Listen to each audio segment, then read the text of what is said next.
By the time of the books, around 298 AC, Sir Barristan Selmy, known as Barristan the Bold, is considered the greatest living knight and the Lord Commander of the Kingsguard. But how did he become so renowned, and how did he start off? So this video, I want to talk about one of my favorite characters in the books.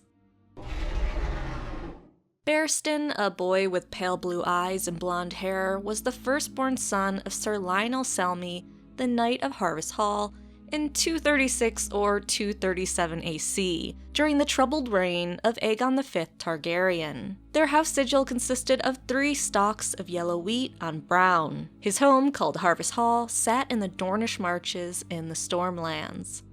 Though the name Marcher Lords is given to the lords of the Stormlands and the Reach that live within the Dornish Marches, it is believed until after Barristan, House Selmy was only landed knights.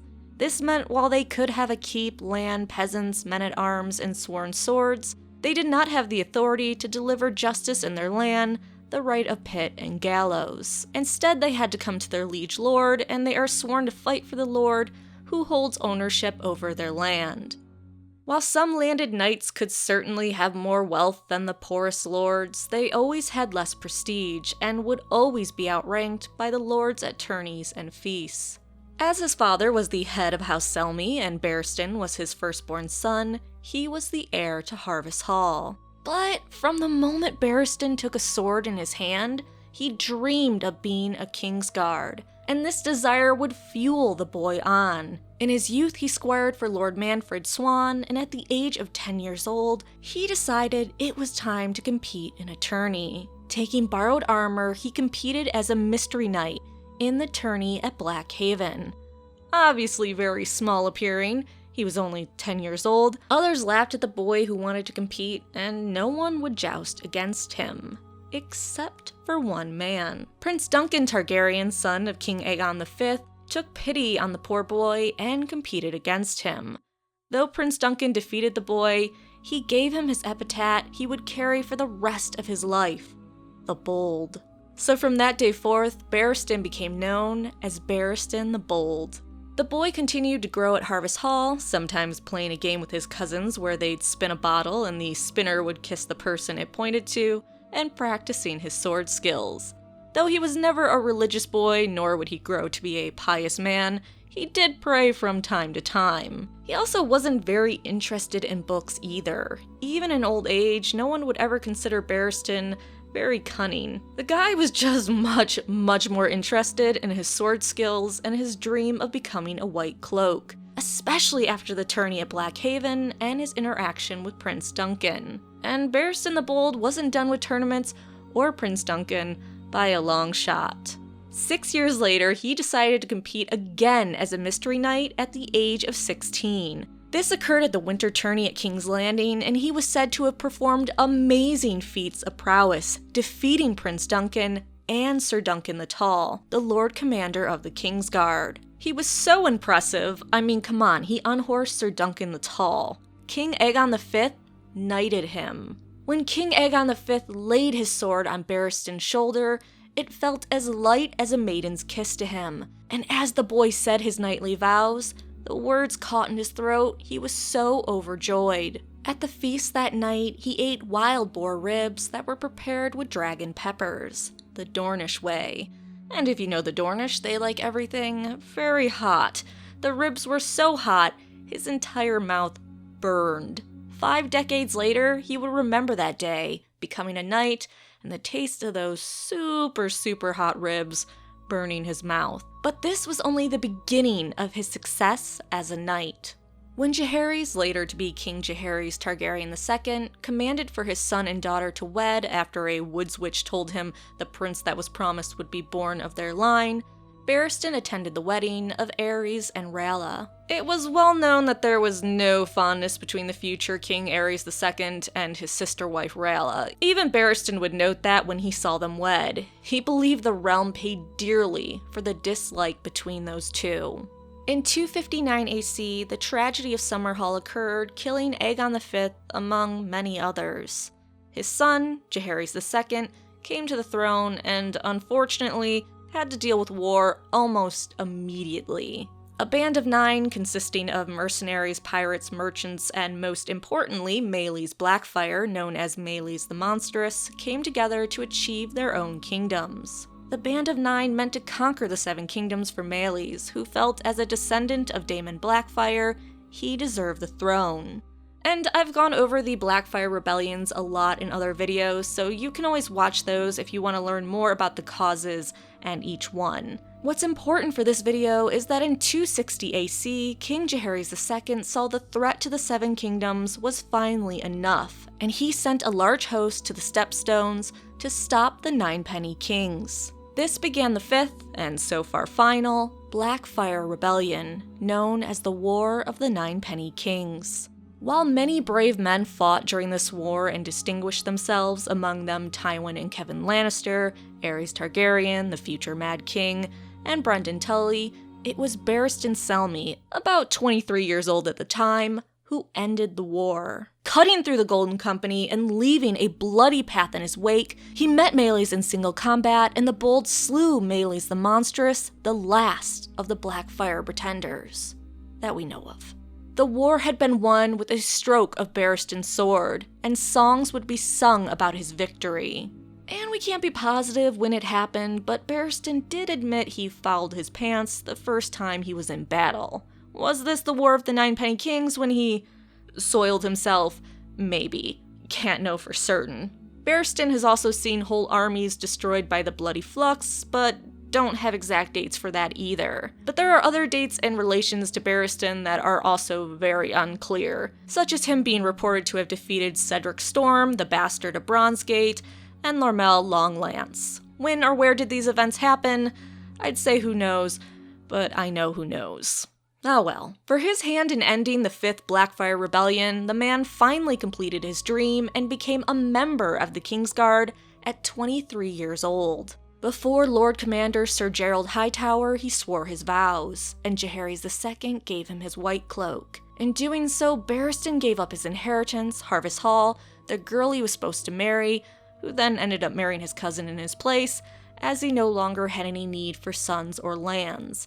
His life, as he always wanted, was now for the realm and the king he would protect. His cousin also may have taken over Barristan's claim of Harvest Hall. Unfortunately, that's a little unclear. But what we do know is by the time of the books, Barristan still isn't the heir or head of Harvest Hall. His great-nephew, Barristan Selmy, is. And while it's believed House Selmy was full of landed knights, Barristan is called Lord of Harvest Hall. It might actually be more than a landed knight, be a lord, when the books begin. But back to Barristan. Though not a bookish man, he would often glance through the pages of the White Book, a record of deeds and actions of each Kingsguard, to see the deeds of his brothers before him. He noticed that the worst of the Kingsguard were those that tried to play the Game of Thrones, which I completely agree with you, Barristan. Sometime during his service under King Jaehaerys, the Kingsguard remembers the king telling the man that madness and greatness were 2 sides of the same coin, and that every time a new Targaryen is born, the gods toss the coin in the air, and the world holds its breath to see how it will land. In 262 AC, King Jaehaerys died after just 3 years of rule and at the age of around 37 years old, and his son Aerys II became king. When Aerys II Targaryen came to the throne, Barristan noted that he always had a little madness in him, but he claimed that every child knew that the Targaryens have always danced too close to madness. He also noted that Prince Aerys, as a boy, was smitten with Joanna Lannister, and was present when Tywin Lannister, the Hand of the King, and Joanna married. Sir Barristan Selmy was also present at Tywin's wedding to see King Aerys II drink too much wine, say it was a pity that Lord's right to first night had been abolished, and later during the bedding ceremony, he saw Aerys take liberties with Joanna that Tywin would never forget about. Despite Tywin never forgetting those slights, the year Viserys Targaryen was born to Aerys II and Rhaella in 276 AC, Tywin Lannister held a tourney at Lannisport in honor of that birth. Barristan attended as King Aerys II went, but he was defeated by Prince Rhaegar during the tourney, who eventually was defeated by Sir Arthur Dayne. This was also the tournament Tywin Lannister suggested to King Aerys that Rhaegar should marry his daughter Cersei, but of course we know Aerys refused. At some point later, Barristan also competed in the tourney of the Silver Bridge and defended the passage against all challengers. Later still, he would be the victor in a melee at Maiden Pool. But in 277 AC, things took a turn for the worse, and Barristan would commit an act he would be remembered and honored for all his life. Dennis Darkland, Lord of Duskendale, had become upset that his town, an important port on Blackwater Bay, had its wealth and trade shrink due to King's Landing being so close by. Lord Darkland tried to win a charter for his town, as Dorne had done before, but the hand of the king, Tywin Lannister, rejected it. This led to Lord Darkland in 277 AC to stop paying taxes. Despite being advised not to go, King Aerys II went to Duskendale to hear Lord Darkland's proposal and to get him to start paying taxes again. King Aerys II was just trying to prove he could deal with the problems without Tywin, as the two men had a very strained relationship at this point. So he only went with one Kingsguard, Sir Gawain Gaunt, and a small escort. But, oh look, it was a trap. Sir Gawain was slain by Simon Hollard, and Aerys II was taken as a prisoner. For half a year, King Aerys II was held in the dungeons of Duskendale, where he was incredibly mistreated. Tywin in turn sat outside Duskendale with a great host that could storm the town at any time. But Lord Darkland warned if Tywin Lannister did such a thing, the king would immediately die. Most of the small council urged Tywin not to attack the town, and warned that Lord Darkland would most likely kill the king if he did. However, Tywin allegedly fired back, "He may or he may not, but if he does, we have a better king right here," indicating King Aerys II's son, Rhaegar. Before he could put that plan in motion, Barristan offered another solution. The knight would enter the town in secret to rescue the king. Tywin believed this plan bordered on madness, but out of respect for the courage and prowess of Sir Barristan, he gave him a day to attempt the plan. If he failed and wasn't back by dawn the following day, Tywin would storm Duskendale. Barristan learned for the first time the saying, "the hour of the wolf," meaning the blackest part of night, from Lord Tywin, and in that blackness, Sir Barristan the Bold made his rescue attempt. He first scaled the walls of the town unseen, using nothing but his bare hands. He disguised himself as a hooded beggar and made his way to Dun Fort, where they were holding King Aerys. Upon finding Dun Fort, he scaled those walls with his bare hands once more, and then killed a guard on the wall walk before he could raise the alarm. The maesters say he used stealth and courage to find his way to the dungeon where his king was being kept, and released him. However, by the time he was able to free the king from the dungeon, Aerys' absence had been noted. The alarm was sounded, but Barristan refused to run or give the king up, and he stayed and fought. The first to strike, the Kingsguard killed a pair of guards unaware, as well as Simon Hollard, payback for his Kingsguard brother Sir Gawain being killed by the man earlier. Barristan then fought his way to the stables, killing anyone who would try to stop him. Once reaching the stables, they were able to ride out of Dun Fort before the castle gates were closed. Aerys and Barristan raced through the streets of Duskendale while trumpets and horns sounded the alarm. Coming to the town's walls, they raced up them as Lord Tywin's archers attempted to clear it of defenders. It was the hour of the wolf when Barristan had begun his rescue attempt, and it was the hour of the wolf when he completed it. After his hostage was gone, Darkland knew it was over, and instead of having his town taken by Tywin, he bent the knee and begged for mercy. He didn't get it. Aerys II extinguished House Darkland and killed all of House Hollard except one boy. Dauntus Hollard was spared only because he was a young boy, and Barristan had asked for his life to be spared as a reward for rescuing the king. So the boy was taken to King's Landing to be a squire, his life spared due to Barristan the Bold. In the last years of Aerys II's reign, keeping his vows as a member of the Kingsguard became very hard for Barristan. After the defiance of Duskendale, Aerys II's madness became worse and more noticeable. The Mad King's paranoia grew so great he brought over Varys from Essos to operate as his spy master. Despite knowing there was always something wrong with Aerys, Barristan believes the rot in Aerys' reign truly began when Lord Varys came to serve the king.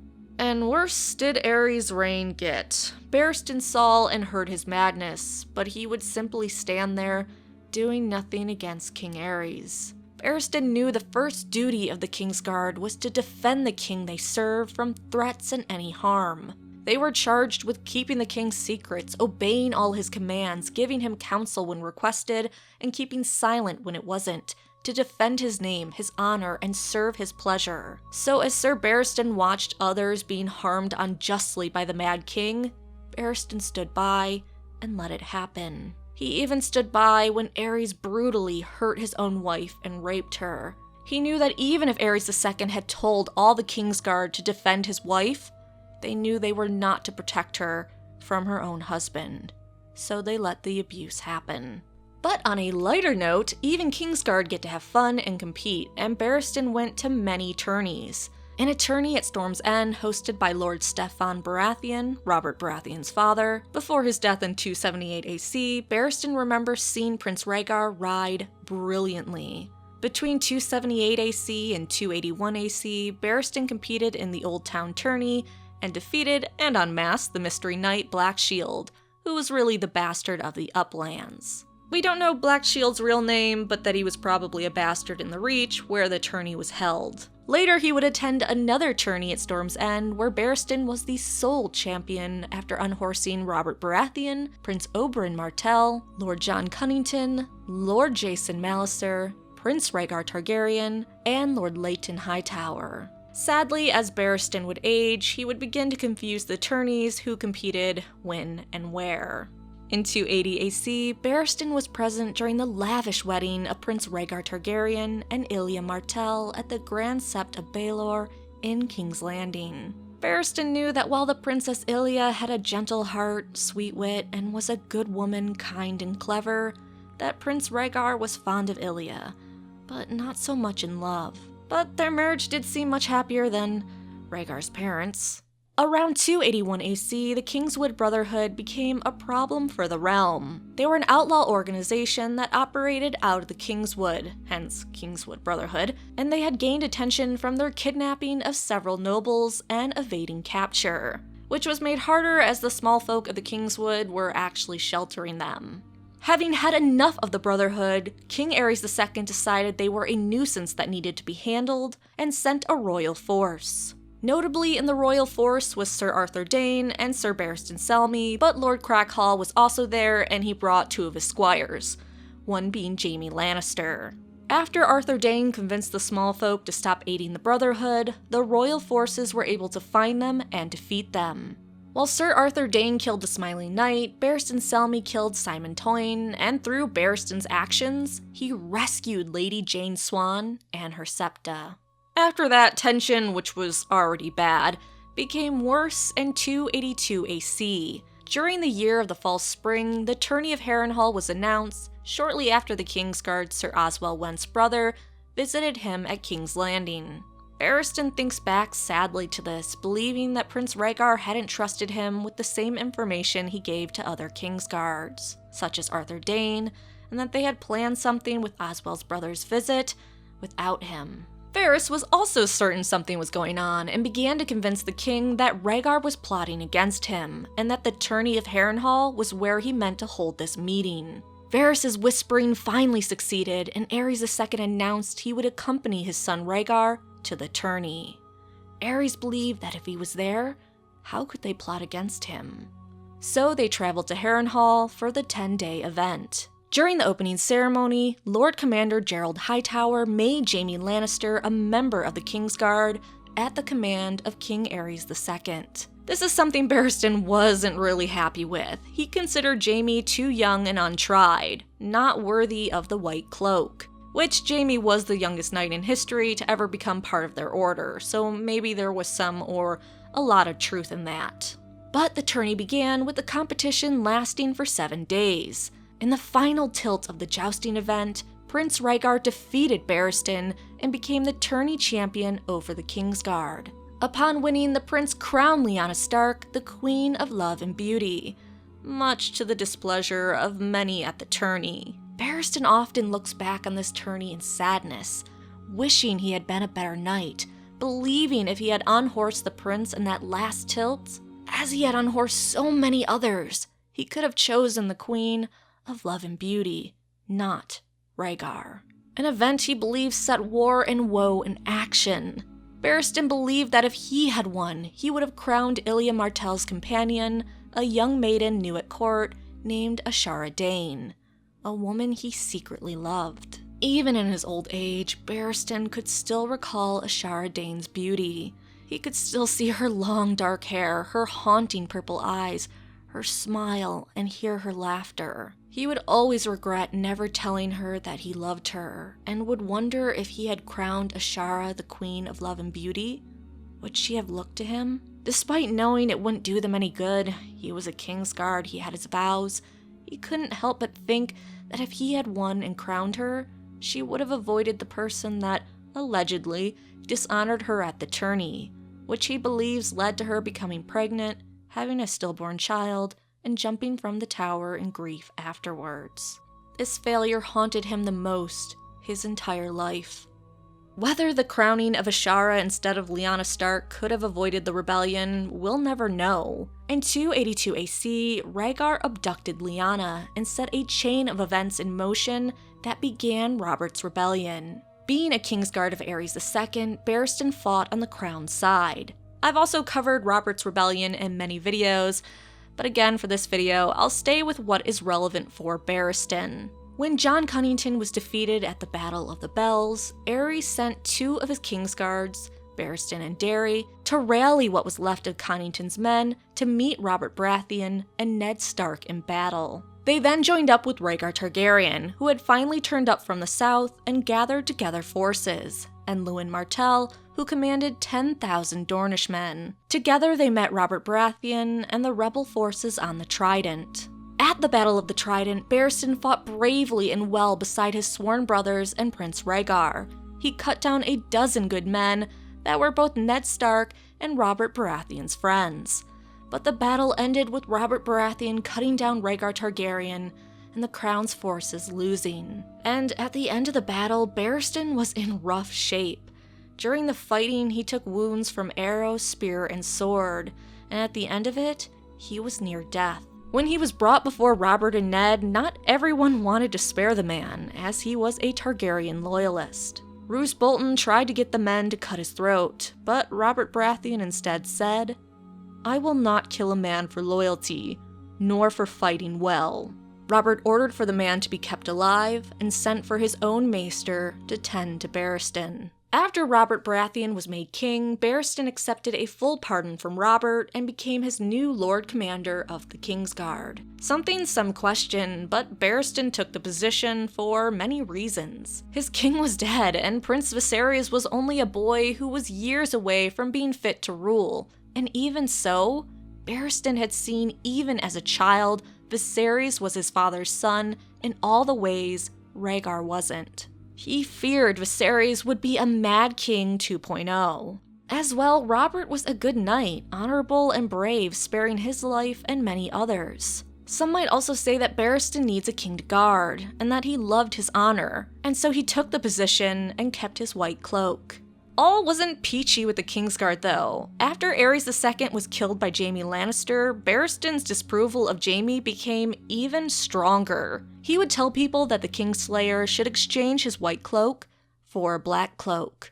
However, with Sir Barristan now the Lord Commander of the Kingsguard, serving alongside Jaime as a white cloak, they remain the only survivors of King Aerys VII. Despite that, Barristan still considered Jaime and some of the others that joined the Kingsguard during Robert's reign to soil the white cloak he wore. And others also believed after Aerys II's reign, the Kingsguard were never the same before, and they were somehow lesser. Nevertheless, Barristan kept his position and performed his duties as Lord Commander, which also included sitting on the small council. There he heard Varys making hundreds of reports over the years on every move Viserys Targaryen made in Essos. Then in 284 AC, once Lord Jon Arryn, the current Hand of the King, convinced King Robert Baratheon to marry Cersei Lannister to hold Tywin close to the crown, Barristan served in the honor guard that brought Lady Cersei to King's Landing to wed Robert. In 289 AC, Barristan was able to try himself in battle once more when the Iron Islands rebelled against the crown and Balon Greyjoy attempted to become the king of the islands. Balon believed that Robert the Usurper didn't have enough support from the other lords to stop him, and he figured he could defeat Robert at sea, winning independence for the Iron Islands. As most things turn out for the Greyjoys, the Greyjoy Rebellion didn't turn out well for Balon Greyjoy, which is not a surprise. Many lords played their part, but Barristan was the one that led the attack on Old Wick, while other areas were hit. The war ended with Balon Greyjoy kneeling for Robert Baratheon. Though some may say that Sir Barristan was the finest sword in the Seven Kingdoms in his youth, even in his advanced age, he would still best those 30 to 40 years his junior, especially in tournaments. At 57 years old, he competed in a tourney at King's Landing and was the champion. Despite being old, he was still considered to be made of true steel and be just as rigid. However, Sir Barristan Selmy was a changed man after Robert's rebellion. Following the Battle of the Trident and after recovering, Barristan would no longer sleep the whole night through. Grand Maester Pycelle would tell him that old men do not need as much sleep as the young. But Barristan knew it was more than that. He had reached an age where he was afraid if he closed his eyes, he might never open them again. And he wished to die a knight's death, not in his bed asleep. But it also began to pain the knight as he recalled the many things he watched King Aerys do during his reign. And he often wondered how much of the blood was on his hands for rescuing Aerys from Lord Darkland at Duskendale, for not allowing the king to potentially die in those dungeons so a better king, Rhaegar Targaryen, could take his place. He was convinced that Rhaegar would have made a finer king than any of those before and after him. He was also haunted by the thoughts of the dead Ilya Martell and her children, baby Aegon and Rhaenys, who he had failed to protect. Being so badly wounded at the Trident, Barristan had been spared the sight of the dead children, but he had often wondered, even as King Robert's Lord Commander, what Robert's response was to Tywin presenting the dead children. Barristan was certain that if Robert had smiled over the red ruins of Rhaegar's children, no army on this earth would have stopped him from killing the man. Barristan did not suffer the murder of children. Sir Barristan Selmy the Bold continued to serve as Lord Commander of the Kingsguard loyally for King Robert all his days. By the time of the first book, A Game of Thrones, Barristan had been a counselor and Kingsguard to 3 kings, Jaehaerys II, Aerys II, and Robert Baratheon. Even in the far north, singers would praise the deeds of Barristan the Bold, and it's said not a single person in the Seven Kingdoms doesn't know who Barristan Selmy is. The small folk would continue to talk about him and praise him as they did other legendary figures.